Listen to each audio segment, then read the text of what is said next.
വർഗീസ്, ഇവിടെ റെജി ലൂക്കോസ് സൂചിപ്പിച്ച ഒരു അഭിപ്രായത്തോട് താങ്കൾ യോജിക്കുന്നുണ്ടോ? അതായത് കോൺഗ്രസിന് ഒരു ക്ഷീണമുണ്ടായിരുന്നു എന്നത് വസ്തുതയാണ്. അത് അംഗീകരിക്കാതിരുന്നിട്ട് കാര്യമില്ല. കാരണം കേരളത്തിന്റെ ചരിത്രത്തിൽ തന്നെ ആദ്യമായാണ് ഒരു സർക്കാരിന് ഭരണ തുടർച്ച ഉണ്ടാകുന്നത്. അതിൽ നിന്ന് കരകയറാനുള്ള ഒരു ശ്രമം കോൺഗ്രസ് നടത്തുന്നുണ്ടോ? ഇവിടെ രണ്ട് ചേരികൾ എന്ന തരത്തിലുള്ള ഒരു പ്രതിഫലനം നമുക്ക് വായിച്ചെടുക്കാൻ പറ്റുന്നുണ്ട്. അതെന്തുമാകട്ടെ, പക്ഷേ ഇത് ആത്യന്തികമായി ഒന്നുകിൽ രമേശ് ചെന്നിത്തല, അല്ലെങ്കിൽ വി ഡി സതീശൻ, അല്ലെങ്കിൽ കെ സുധാകരൻ, ഇവരൊക്കെ ഏതെങ്കിലുമൊക്കെ സാമുദായിക സംഘടനകളുമായി കൂടുതൽ ഇഴയടുപ്പം പുലർത്തുന്നുവെങ്കിൽ അത് ആത്യന്തികമായി കോൺഗ്രസിന് ഗുണകരമാകുമോ ദോഷമാകുമോ താങ്കളുടെ നിരീക്ഷണത്തിൽ? ഗുണദോഷങ്ങളെ വിലയിരുത്തുന്നതിന് മുൻപ് കോൺഗ്രസിന്റെ ഒരു ഡൈനമിക്സ് ആൻഡ് ഓപ്പറേറ്റിംഗ് സിസ്റ്റം, പ്രത്യേകിച്ച് കേരളത്തിലെ കോൺഗ്രസ് പാർട്ടിയുടെ ഒരു സംവിധാനമ രീതിശാസ്ത്രം പരിശോധിക്കേണ്ടതുണ്ട്. സമുദായ സംഘടനകളെ എല്ലാം ചേർത്ത് നിർത്തി, അത് ഏത് സമുദായമാണെങ്കിലും, നായർ സമുദായമാണെങ്കിലും, ക്രൈസ്തവ സമുദായത്തിൻ്റെ അവാന്തര വിഭാഗങ്ങളാണെങ്കിലും, ഇസ്ലാമിക സമുദായങ്ങളാണെങ്കിലും, ഈഴവ സമുദായമാണെങ്കിലും എല്ലാം തന്നെ വിവിധ സമുദായ ആചാര്യന്മാരെ പോയി കാണുകയും റീസൺ ചെയ്യുകയും കഴിയുമെങ്കിൽ അവരുടെ ക്ഷണം സ്വീകരിച്ച് അവിടെ പങ്കെടുക്കുന്ന ഒരു രീതിയാണ്. അങ്ങനെയാണ് സംഘടനയ്ക്കുള്ളിൽ തലപ്പൊക്കത്തിലേക്ക് എത്തുന്നത്. ഇത് രണ്ട് മെസ്സേജാണ് കൊടുക്കുന്നത്. ഒന്ന്, ആ ഒരു സമുദായ സംഘടനയുടെ അംഗങ്ങളുടെയും അവരുടെ പിന്തുണക്കാരുടെയും എല്ലാം വോട്ട് സമാഹരിക്കുക പാർട്ടിക്ക് വേണ്ടി. അതോടൊപ്പം സ്വന്തം പാർട്ടിക്കുള്ളിൽ, അതായത് കോൺഗ്രസ് പാർട്ടിക്കുള്ളിൽ ഒരു തലപ്പൊക്കത്തിൽ മറ്റ് നേതാക്കളെക്കാൾ ഒരു പടി മുകളിൽ നിൽക്കാനുള്ള ഒരു വിസിബിലിറ്റി, ആ ഒരു ആർജവം, ഇതെല്ലാം കിട്ടുക എന്നതാണ് ഡൈനമിക്സ്. ഇവിടെ ഒരു പദപ്രയോഗം വി ഡി സതീശന്റെ ഭാഗത്തു നിന്ന് വന്ന ഒരു പദപ്രയോഗം സ്വല്പം അലോസരമുണ്ടാക്കി. അതാണ് ഒരു ടേണിംഗ് പോയിന്റ് എന്നാണ് ഞാൻ കരുതുന്നത്.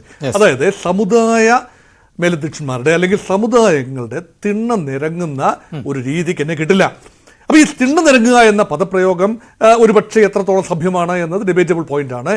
അതായത് പ്രത്യേകിച്ച് കാരണമൊന്നും ഇല്ലാതെ അതുവഴി പോകുമ്പോൾ കയറി ചങ്ങാത്തം സ്ഥാപിച്ച് ഞാനിവിടെ ഉണ്ട് എന്നൊക്കെ ഒന്ന് കാണിച്ചു വെക്കുന്ന ഒരു രീതിയാണ് തിണ്ണ നിരങ്ങൽ എന്ന് പറയുന്നത്.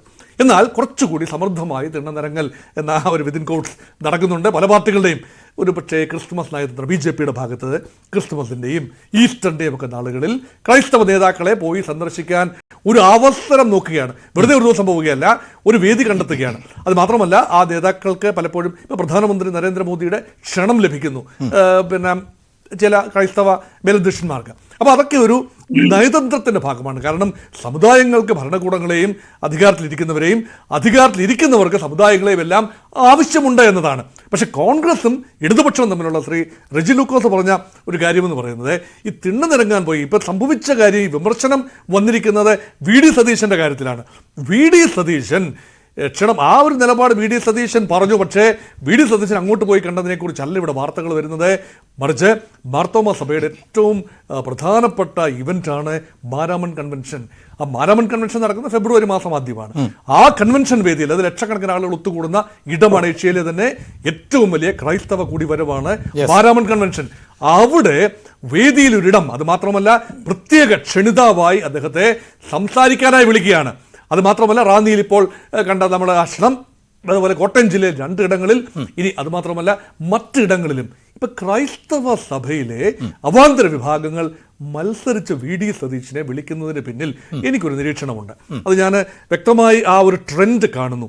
വി ഡി സതീശൻ പറഞ്ഞു തുടങ്ങുന്നത് ഏത് സമുദായമാണോ ക്ഷണിച്ചത് ആ സമുദായത്തെക്കുറിച്ചുള്ള ഒരു ചെറിയ ഹ്രസ്വ വിവരണങ്ങളും അവരെ ഒന്ന് കയറ്റിപ്പറയുകയും ഒക്കെ ചെയ്തതിന് ശേഷം ക്രൈസ്തവ അടിത്തറകളിലേക്ക് വരികയാണ്. കാരണം കേരളത്തിലെ ക്രൈസ്തവരുടെ പാരമ്പര്യങ്ങളെക്കുറിച്ചും ക്രൈസ്തവ വിശ്വാസ ഘടനകളെക്കുറിച്ചും ക്രൈസ്തവരെന്താണ്, ഏത് വിഭാഗമാണെങ്കിലും ശരി, എന്താണ് തങ്ങളുടെ വിഭാഗത്തിന് ഉപരിയായി അവർ കേൾക്കാൻ ആഗ്രഹിക്കുന്നത്, ആ ചരിത്രം ഹിന്ദുവായ നായരായ വി ഡി സതീശിൽ നിന്ന് വരുമ്പോൾ അത് നന്നായി സ്വീകരിക്കപ്പെടുന്നു ആ വേദികളിൽ.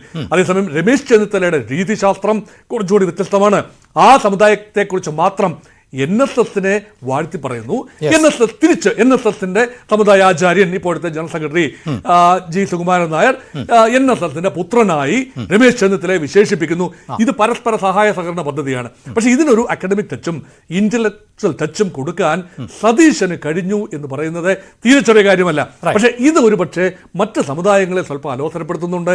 അത് മാത്രമല്ല, ആ അവസരം ഉപയോഗിച്ചുകൊണ്ട് രമേശ് ചെന്നിത്തല നായർ ഈഴവ വിഭാഗങ്ങളിലേക്കും മുസ്ലിം സമുദായത്തിന്റെ പല വിഭാഗങ്ങളിലേക്കും കടന്നു കയറാൻ ഈ അവസരം സമർത്ഥമായി ഉപയോഗിച്ചതുകൊണ്ടാണ് ഇങ്ങനെ ഒരു വിവാദം ഇവിടെ വരുന്നത്. അല്ല എങ്കിൽ ഇപ്പൊ തീർച്ചയായും രമേശ് ചെന്നിത്തലയ്ക്ക് ഒരു സാധ്യത പോലുമില്ല ശ്രീ അഭിലാഷ്. കാരണം രമേശ് ചെന്നിത്തല ഇപ്പൊ സർക്കിളിന് പുറത്തുനിന്ന് വെട്ടിക്കേറേണ്ട ഒരു അവസ്ഥയിലാണ്. ഒരു 11 വർഷം മുൻപ് ഈ പറയുന്ന ഒരു താക്കോൽ സ്ഥാനം വിവാദം ഉണ്ടായപ്പോൾ രമേശ് ചെന്നിത്തല അനുഭവിച്ചിരുന്ന ഒരു സ്ഥാനത്തല്ല ഇപ്പോൾ രമേശ് ചെന്നിത്തല ഇരിക്കുന്നത്.